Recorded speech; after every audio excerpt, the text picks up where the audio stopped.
आप देख रहे हैं वनांचल भूमि न्यूज। आज हम रायपुर के भाजपा कार्यालय में आए हुए हैं।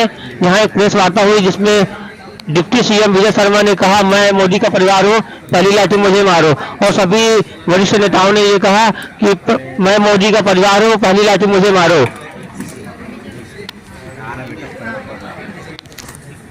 परम सम्मानीय पत्रकार बंधुओं, आज के इस बहुत ही संवेदनशील विषय पर रखी गई प्रेस कॉन्फ्रेंस में आप सभी का हार्दिक अभिनंदन और स्वागत।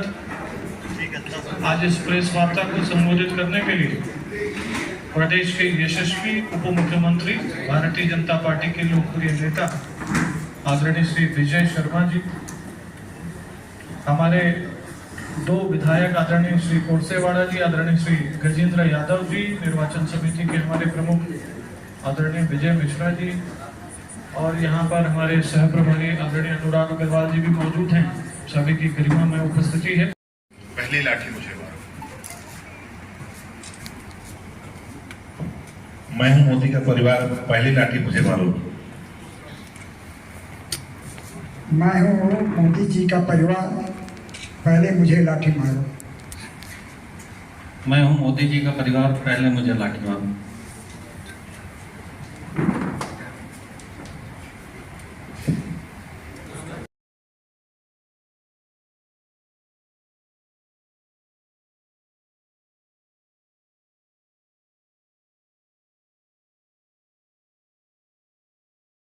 आज के इस प्रेस वार्ता में इसके बीच उपस्थित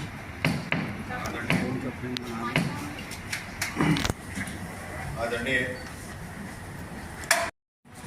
ये जो घटनाक्रम अभी प्रदेश में हुआ है, मूलतः आज इस तरह से एक साथ बैठकर इस बात की चर्चा की आवश्यकता इसलिए हुई कि जो स्वयं ही विधानसभा के अध्यक्ष रहे हों, जो इतने लंबे कार्यकाल से संसदीय मानबिंदुओं के लिए सबको समझाते रहे हों, जो वर्तमान में नेता प्रतिपक्ष, वो राजनांदगांव में 2 तारीख को स्टेट हाई स्कूल के मैदान में पब्लिकली ये बोले कि जो मोदी का सर फोड़ेगा उसको जिताओ।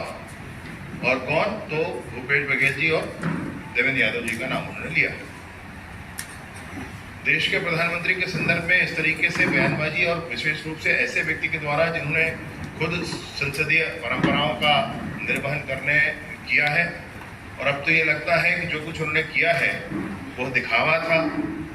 ये मूल स्वरूप उनका है जो उभर कर सामने आया है। जैसा वक्तव्य उनका है, उस वक्तव्य के लिए हम सब बिल्कुल स्पष्ट कहते हैं कि मैं हूं मोदी का परिवार, पहली लाठी मुझे मारो। और ये जो वाक्यांश मैं आपसे कह रहा हूं, आज ये जन जन के मन में है। ये जन आंदोलन का स्वरूप आप देखेंगे। इसमें मैं घोर निंदा करता हूं इस बात की, और उनको पहले भी मैंने कहा कि आपने जो कुछ कहा है उसके लिए आपको जनता से, माननीय मोदी जी से माफी मांगनी चाहिए, और विशेष रूप से जनता से माफी मांगनी चाहिए। देश के प्रधानमंत्री जी के संदर्भ में आपने ऐसा कहा, आपने प्रेरित किया लोगों को समूह में हिंसा करने के लिए। ये गलत है, ऐसा आप नहीं कर सकते। आचार संहिता का उल्लंघन आपने किया है। चुनाव आयोग से भी मैं आग्रह करूंगा कि उन पर कार्यवाही होनी चाहिए। और विशेष रूप से जब जब इस तरह की बात माननीय नरेंद्र मोदी जी के लिए कही गई है, चाहे चाय वाला बोल करके उनके प्रति हंसी उड़ाई गई, आपको ध्यान होगा वो विषय बहुत अच्छे से, चाहे नीच राजनीति करने वाला ऐसा कहा गया हो उनके संदर्भ में, चाहे उनके संदर्भ में कहा गया है कि उसको काटो, उनके संदर्भ में कहा गया उसको गोली मारो, आज कहा जा रहा है उनका सिर फोड़ो। तो जब जब इस तरह की बातें उनके संदर्भ में कही गई है, कभी उनके लिए व्यक्तिगत जीवन में भी आक्षेप लगाया, कोई परिवार नहीं है उनका, जब जब ऐसा उनके संदर्भ में कहा गया है, वो बात पलट कर उनके ऊपर गई है। लोकतांत्रिक प्रक्रियाओं को हम कभी नहीं छोड़ते हैं। पूरे लोकतांत्रिक मान मर्यादाओं के साथ इस बात का विरोध किया जाएगा, और हम इस बात के लिए भी आगे बढ़ेंगे कि आपने लाठी मारने की इच्छा व्यक्त की है, और हम तो मोदी जी के परिवार हैं, अब हमको लाठी मार लो। इस बात के लिए भी हम लोग आगे बढ़ेंगे। जब जब मोदी जी के संदर्भ में ऐसा कहा गया है, उनका पूरा व्यक्तित्व और निखर कर बड़ा हुआ है, सामने आया है। जनता का प्यार उनके प्रति और बढ़ा है, जनता का आशीर्वाद उनके प्रति और बढ़ा है।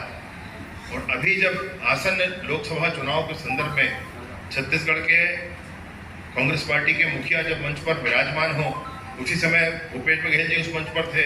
उन्हीं के लिए ये अपील की गई कि नरेंद्र मोदी जी का सर फोड़ेंगे वो जाकर के, उनको वोट दो। भूपेश बघेल जी के लिए ये अपील की गई कि नरेंद्र मोदी जी का सर फोड़ेंगे जाकर के, उनके वोट दो। तो क्या जनता इसीलिए वोट देगी उनको कि वो जाकर के मोदी जी का सर फोड़ेंगे? क्या ये अपील उचित है? क्या उनको ऐसे करना चाहिए था? और क्या दोनों ही दोषी नहीं है? हंस रहे थे उस समय, वीडियो में आप देखेंगे तो भूपेश बघेल जी को मना करना चाहिए था, आप ऐसे मत बोलिए, उनका चुनाव है उस समय वहां पर। जनता हिसाब लेगी इस बात का, जनता पूछेगी कि क्यों आप ऐसे व्यक्ति को चाहते हैं जो जाकर के मोदी जी का सर फोड़ेंगे, उनको वोट दिलाना चाहते हैं। ये जो कुछ इन्होंने किया है, जनता इनसे जवाब पूछेगी, जनता इस बात का हिसाब लेगी कि किस तरीके से आपने ऐसे शब्द कहे हैं उनके लिए। और मोदी जी के संदर्भ में जब जब ऐसा कहा गया, तब तब उन्होंने प्रखरता से इस विषय को लिया है। उनका व्यक्तित्व और निखरा है, जनता का स्नेह उनके प्रति और बढ़ा है। बहुत बहुत धन्यवाद। विजय जी, इससे माहौल बिगड़ने का अंदेशा है क्या आपको? भाई मुझे एक बात बताएं, इतने बड़े नेता अगर मन से प्रेरित करेंगे अपने कार्यकर्ताओं को कि सर फोड़ो जाकर के, वो भी देश के यशस्वी प्रधानमंत्री का, तो कैसे नहीं होगा अभी? और अन्य नेता उसकी और प्रशंसा करें, कैसे ऐसे नहीं होगा?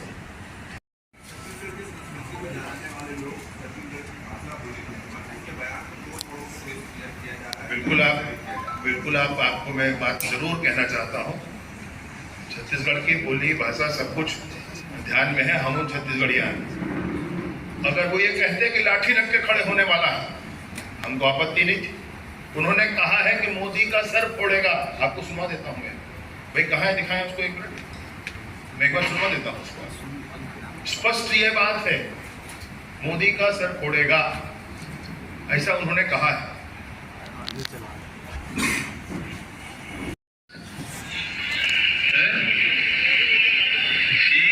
लाठी धर नहीं सकते, गाली दे सकते,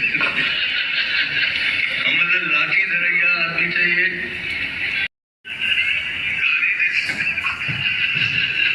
मतलब लाठी धरैया आदमी चाहिए, नरेंद्र मोदी के मूड फोड़ैया आदमी चाहिए। अब आप मुझे बताएं, इसमें छत्तीसगढ़ की संस्कृति का आड़ वो कैसे ले रहे हैं? इतनी महान संस्कृति का आड़ लेना हमको अच्छे से ध्यान है। वो ये कहेगा कि लाठी रख के खड़ा होगा, मतलब वो लोहा लेगा, उसका ये अर्थ होता है। नरेंद्र मोदी भर मूड फुरैया, नरेंद्र मोदी मूड फुरैया, ऐसे नहीं हो भैया छत्तीसगढ़ में। और ऐसे बोलैया गलत बोलते हैं भैया, बोले ऐसे बोलना नहीं चाहिए। मूड फुरैया कहते हैं तो ये गलत बात है। ये तो छत्तीसगढ़ के कबू संस्कृति हो ही नहीं सके भी। अब वैसे हाँ आप आड़ ले हो बातन के, तो ये उचित बात नहीं है भी।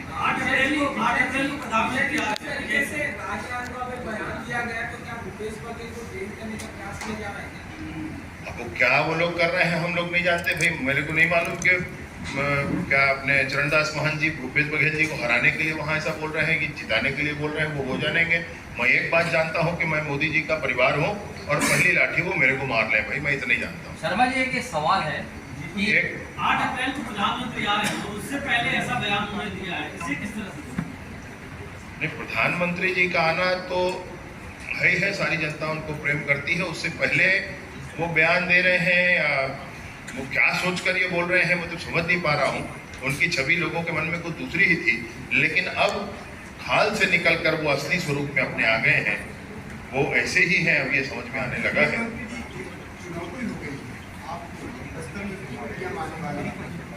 बयान आ रहे हैं, अगर कोई कार्यकर्ता उनके बयान करता है तो फिर आपको फोर्स लगानी पड़ेगी। क्या कितना फोर्स लगाएंगे, क्या तैयारी है? जनता का फोर्स माननीय नरेंद्र मोदी जी के साथ सदैव होता है। जो सुरक्षात्मक छोटे विषय होते हैं वो की पर्याप्त व्यवस्था होती है, वो मामला नहीं है। मामला भावनाओं का है। मेरे देश के प्रधानमंत्री जिन्होंने 10 सालों में कभी ये नहीं कहा कि आज मेरी तबीयत खराब है, मैं थोड़ा आराम करना चाहता हूँ, उसके लिए ये कहा जाए कि नरेंद्र मोदी के मूड खोरैया, अरे भैया, और उसके बाद छत्तीसगढ़ संस्कृति का आड़ लिया जाए, घोर निंदनीय है भैया बात। शर्मा जी, ये एक प्रश्न है कि कांग्रेस में बड़े से लेकर छोटे नेता तक इस बात को लगातार दोहरा रहे हैं कि भारतीय जनता पार्टी की जब सरकार आती है तो नक्सली घटनाएं बढ़ जाती है, और तुलनात्मक रूप से देखें तो ऐसा होता भी है, लेकिन ये भी सत्य है कि आपकी पार्टी के लोग ज़्यादा जो है शहीद हो रहे हैं। तो अंततः फिर ये किस निर्णय पे पहुंच रहे हैं, किस मुकाम पे पहुंच रहे हैं? पहले 2015, 16, 17 में स्वीकृत लगभग 247 प्रधानमंत्री ग्राम सड़क योजना की सड़कें नहीं बन रही थी, वो रुकी हुई थी। लगभग 90 से 100 पुल ऐसे थे जो 2 क्षेत्रों को जोड़ते हैं, वो भी रुके हुए, वो नहीं काम हो रहे थे उसमें। अभी 23 सड़कों पर सुरक्षा व्यवस्था दे करके वहाँ पर काम करना शुरू किया गया है, सड़क बनाना शुरू किया गया है। अब ये कोशिश हो रही है कि बस्तर के गांव में संसाधन पहुँचे, बिजली पहुँचे, पानी पहुँचे, आंगनवाड़ी, अस्पताल पहुँचे, वहाँ पर सड़क पहुँचे, मोबाइल का टावर, ये कोशिश की जा रही है। तो विकास को रोका जाता है, विकास के मार्ग में बाधक बनते हैं। भाजपा की सरकार प्रयास करती है और इसलिए विरोध करने के लिए नक्सली सामने आते हैं। अभी कभी कुछ किया ही नहीं गया हो तो क्या हो? वो नेताओं की हत्या होती है, इस पर भी मेरे मन में प्रश्न आता है। ये डिफरेंशिएशन कैसे होता है कि राजनीतिक कार्यकर्ता नहीं, भाजपा के कार्यकर्ता में बीजापुर में सर्वाधिक होती। अभी खैर सर्चिंग के दौरान कल तक 13 नक्सलियों के शव बरामद किए गए थे। 2 दिन पहले बीजापुर में ही 6 नक्सलियों के और शव बरामद किए गए थे। परंतु जो कुछ भी है ये दुखद है। सरकार हर क्षण चर्चा के लिए तैयार है। विकास गांव तक पहुंचना चाहिए, इसके लिए सरकार प्रतिबद्ध है। नेता प्रतिपक्ष कह रहे हैं कि उनका बोलना एक मुहावरा है। मैंने बहुत स्पष्टता आपको वीडियो दिखा करके और बनाकर सुनाया। भाई मैं आपसे फिर कह रहा हूँ, अगर कोई कहेगा कि लाठी लेकर खड़े हो रहे हैं तो उसका अर्थ होता है कि आप लोहा ले रहे हैं। फिर नरेंद्र मोदी के मूड खोरैया, ये शब्द है भाई, ये तो सुन लीजिए, उन्होंने कहा ये थोड़ी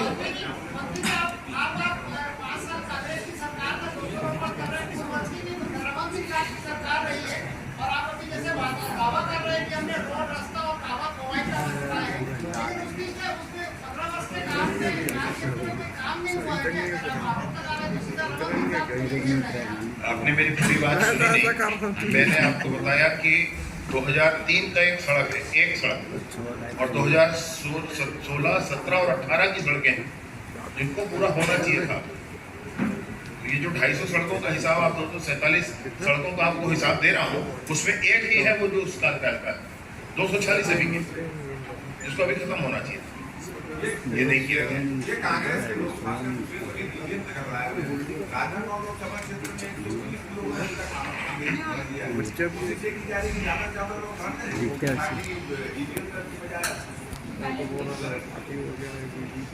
कोशिश ये की जा रही है कि इतने लोग नामांकन भरें कि उसमें ईवीएम पर चुनाव ना हो, बैलेट पेपर पर चुनाव हो। फिर वो बैलेट पेपर की जिस तरीके से प्रक्रिया वो करना चाहते हैं करेंगे। फाइनली वो चाहते हैं कि चुनाव संपन्न ना हो। फाइनली वो चाहते हैं कि लोकतांत्रिक प्रक्रिया पूर्ण ना हो। फाइनली वो चाहते हैं कि वो अपने हार का ठीकरा ईवीएम पर फोड़ पाए। भैया जब उनकी बम्पर सरकार बनी थी तब भी ईवीएम ही था। अन्य प्रदेशों में दूसरे दलों की सरकारें बनी हैं तब भी ईवीएम है भाई। ईवीएम के लिए इलेक्शन कमीशन ने कहा, आपको हम उसके स्पोक्स पर्सन नहीं है, हमको नहीं उसमें कहना है ज्यादा, लेकिन इलेक्शन कमीशन ने स्पष्ट कहा है कि कोई हैक करके बताया भाई दुनिया भर से।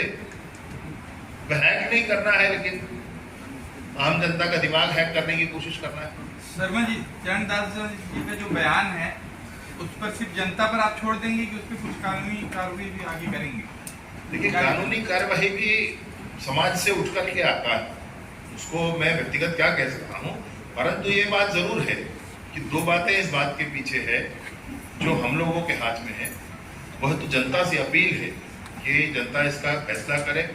नरेंद्र मोदी के मूड फुरैया ऐसे कैसे कोनो बोल रहेगा, कैसे कोनो बोल रहे हैं भाई सर, इसी से जुड़ा हुआ और दूसरा हम लोग भी स्पष्ट करना चाहते हैं कि मैं मोदी का परिवार हूँ, पहला लाठी आप मुझे मारो। अच्छा, इसी से जुड़ा हुआ है ये दावे कर रहे हैं सांसदों ने कई गांव गोद दिए थे, लोकसभा चुनाव है आज बहुत कम। सर, ये जो इस तरह से बयान आया है, इस बयान में मोदी की हत्या की बात करी जा रही है, उनको मोड़ फोड़ने की बात की जा रही है, तो क्या उनके इसको लेकर आप लोग FIR दर्ज कराएंगे थानों में? मैं आपसे वही कह रहा हूँ, हम लोग अर्थात समाज के ऊपर विषय आता है, क्या फीलिंग होती है समाज की, क्या कोई अनुभव करता है, उसके आधार पर बात आगे। मंत्री जी, कांग्रेस ये कह रही है कि हमेशा अमित शाह और मोदी का उन सीटों पर दौरा होता है या उन सीटों पर जाके वो शंखनाद करते जाकर बीजेपी को हमेशा हार का खतरा है, और बस्तर पर विशेष उन्होंने फोकस करके इस चीज को कहा। अभी आप दो नाम लिए, एक नरेंद्र मोदी जी का और एक अमित शाह जी का। तो नरेंद्र मोदी जी उस सीट पर जा रहे हैं बस्तर में, जहां जगदलपुर में उनका कार्यक्रम है, जहां से किरण देव जी विधायक हैं, और अमित शाह जी जा रहे हैं कवर्धा, जहां से मैं विधायक हूँ। दोनों ही स्थान पर भाजपा। कांग्रेस एक और आरोप लगा रही है कि नक्सली मुठभेड़ जो चल रहा है, आप लोग बस्तर में हाथ ये आयोजित एक ही स्थान है, बीजापुर जिला है, जहां पर ये चल रहा है, और चूंकि वहीं पर अधिकतम हत्याएं होती हैं राजनीतिक, अधिकतम कोशिश वहां की जाती है, इसलिए वहां पर सर्च ऑपरेशन ज़्यादा है। और फिर से नक्सल की इस भीषण समस्या को राजनीतिक रंग देने की कोशिश नहीं होनी चाहिए। जवानों का मनोबल नहीं गिराना चाहिए। छत्तीसगढ़ इस समस्या से मुक्त हो, इस बात के लिए सबको सोचना चाहिए। बस्तर के गांव-गांव तक विकास की गंगा बह सके, ये सबको सोचना चाहिए। शर्मा जी, आपकी पार्टी जब विपक्ष में थे तो उसको टारगेट किलिंग कहा जाता था, और अभी वर्तमान में इतना भाजपा नेताओं का हत्या हो रही है, उसको आप किस रूप से देखते हैं? ये मैं आपसे तो शुरू में ही बोला ना कि भाजपा के नेताओं की हत्या हो रही है, कि हम सब मान रहे हैं, और राजनीतिक कार्यकर्ताओं की हत्या हो, उससे अधिक इस बात की ये बात है कि भाजपा के नेताओं की हत्या हो रही है। और ऐसे कैसे होता है? ये डिफरेंशिएशन क्यों होता है भाई? और इसीलिए जीजापुर जिले में ही ये सर्वाधिक चीजें हैं, इसीलिए वही बड़ा सर्च ऑपरेशन है। जो आपको बातें पता चल रही है वो बीजापुर जिले की ही पता चल रही है। सर, आपने अपना किरण सिंह देव जी का जिक्र किया कि भाजपा की सीटें हैं वहाँ पर, लेकिन पिछले लोकसभा में देखा गया कि दीपक वैद सांसद रहे। अब कवासी लखमा को वहाँ से टिकट दिया गया है, और कवासी लखमा कांग्रेस के दिग्गज माने जाते हैं, तो कितनी बड़ी चुनौती देख पा रहे हैं? वहाँ दो कथा है, दीपक वैद जी का टिकट कटा है, और वो पिछले लोकसभा में ऐसे नहीं, इस बार फिर उनकी घोषणा करके फिर काट दिया टिकट। ये कैसा करते हैं, बड़ा कमाल है। फिर अभी लखमा जी को वहां से लड़ा रहे हैं। तो लखमा जी के चुनाव के संदर्भ में मैंने बस्तर का प्रवास किया है। वहां जो जन सामान्य की चर्चा है वो ये है, महेंद्र कर्मा जी के परिवार, छबील कर्मा और अन्य लोगों की भी जो चर्चा है वो ये है कि झीरम घाटी के विषय को भूले नहीं है लोग, विशेष रूप से बस्तर के क्षेत्र के लोग। और उनके परिवार की भी जो अपील थी, उनके पुत्र ने जो कुछ कहा था, मीडिया के सामने कहा था, आप सबको ध्यान होगा, जन सामान्य के बीच में भी ये चर्चा है। और यह भी चर्चा है कि वो प्रशांत मिश्रा जी वाली रिपोर्ट का क्या हुआ, आखिरकार कहाँ है? राज्यपाल जी के पास फिर सरकार को उसको पटल पर रखना था, 2021 का मामला है, क्यों नहीं रखा था सरकार? ये सारा ही विषय है। अब वो जनता निर्णय करेगी अंतिम क्या होना है। ठीक है, मैं सोचता हूँ। और अभी 4:30 बजे हम लोग लाठी खाने जाएंगे इनके चरणदास महंत जी के निवास में, कि मैं मोदी का परिवार हूँ और आप पहले भी लाठी मुझे मार लीजिए। ठीक है कि हम सब लोग जाएंगे, आप लोग भी आइए, लाठी खाइए।